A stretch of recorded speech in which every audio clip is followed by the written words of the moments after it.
Start. Sir, this amendment relating to clause 8 is most important and it affords us yet another opportunity to explain to the government and to all those friends who do not still see eye to eye with us that clause 8 is perhaps the blackest clause in the bill.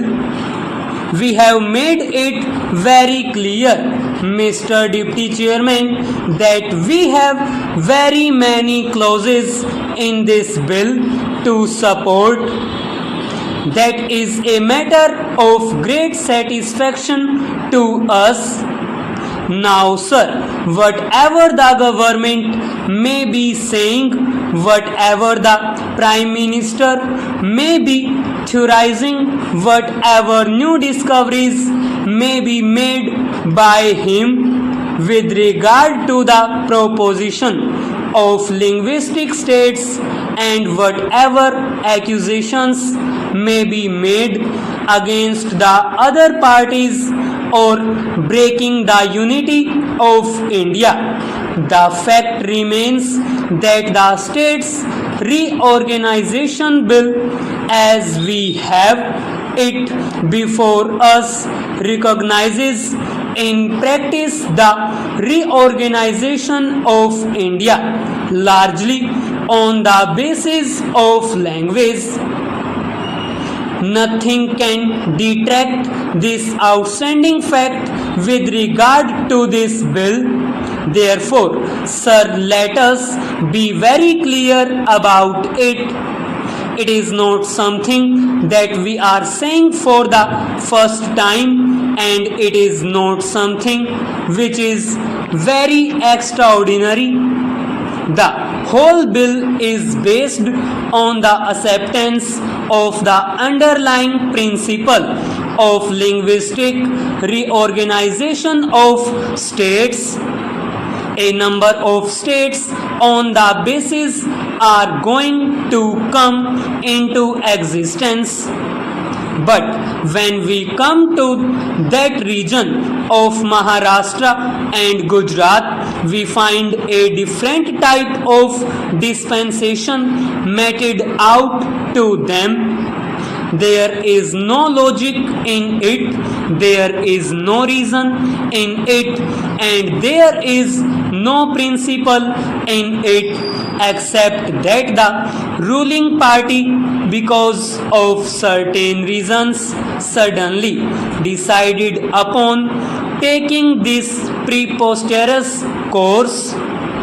Mr. Deputy Chairman, Clause 8 creates a bilingual state of Bombay. But I can tell you straightway that the bill was circulated to the various state legislatures. It did not contain the provision of the kind that we have before us.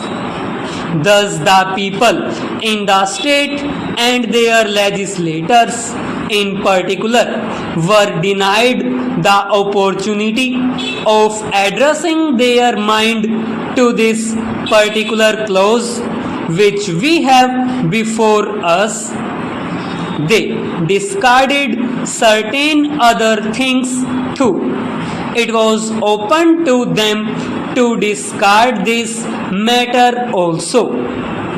They could not foresee that the government would suddenly so change its mind that it would be necessary to discuss it.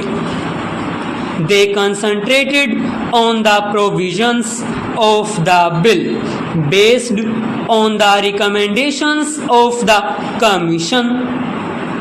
They had before them two important documents.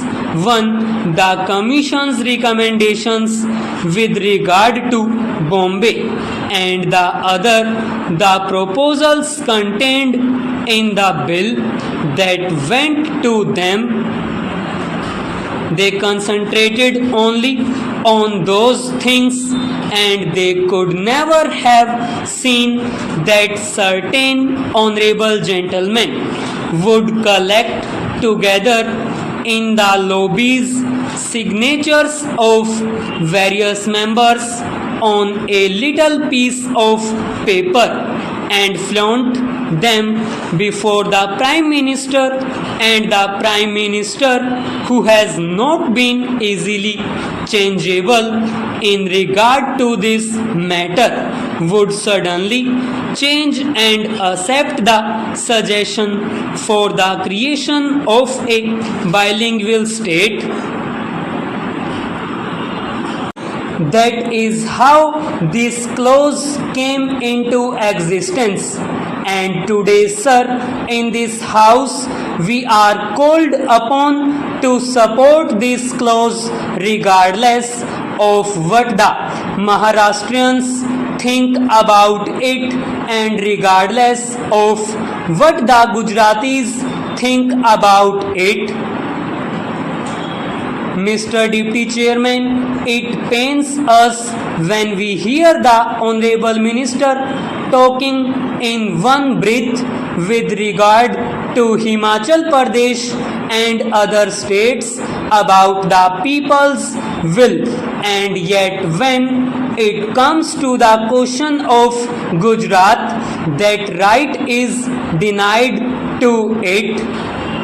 We find today before our eyes the mighty upsurge of the people of Gujarat demanding a linguistic state, and it is perfectly known to the government as to anybody else in the country that the people of Gujarat to a man are opposed to this provision of the bill. And also, sir, the people of Maharashtra are opposed to this bill. Are these not facts? Can you explain why you are ignoring them?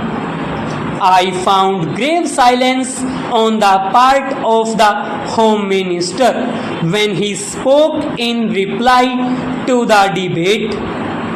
He had nothing to say about the situation obtaining in Gujarat except to express his feelings for Shri Morarji Bhai Desai. All of us have got feelings for him, but greater are the people of Gujarat. I should have thought that the tumultuous development which is shocking Gujarat to its very depth would have stirred the conscience of the honorable ministers. They should have told us as to what is this thing that is happening there. They should have told the House why they are ignoring the feelings that are coming from Gujarat, that this particular provision has got to be amended. They did nothing of the kind. They remained silent. Mr. Deputy Chairman, in the course of the debate, you know that I tried to find out as to how the government's mind was reacting to the development in Gujarat. Honorable members of the Treasury benches thought that silence was golden in this case. How is this the way for a responsible government to function? Is this the way to establish the authority of democracy? Is this the way to present to the parliament, to the people, this question? I should have thought that honorable ministers would give the best of thoughts to the developments in Gujarat even at this late hour and see whether that situation could be met. we wished certain changes in the bill which would be acceptable to the people of Gujarat. A dogmatism has taken possession of them. Once they have decided that a bilingual state should come, they decided that it shall remain. I tell you that you are swimming against currents. You are fighting against the forces of history. Mr. Deputy Chairman, we were surprised to hear the Honorable Home Minister talking about the unanimous verdict of the Lok Sabha. It is true that when the bill was put to vote finally, there was not a single dissenting voice. How could there be? Because there are many provisions in the bill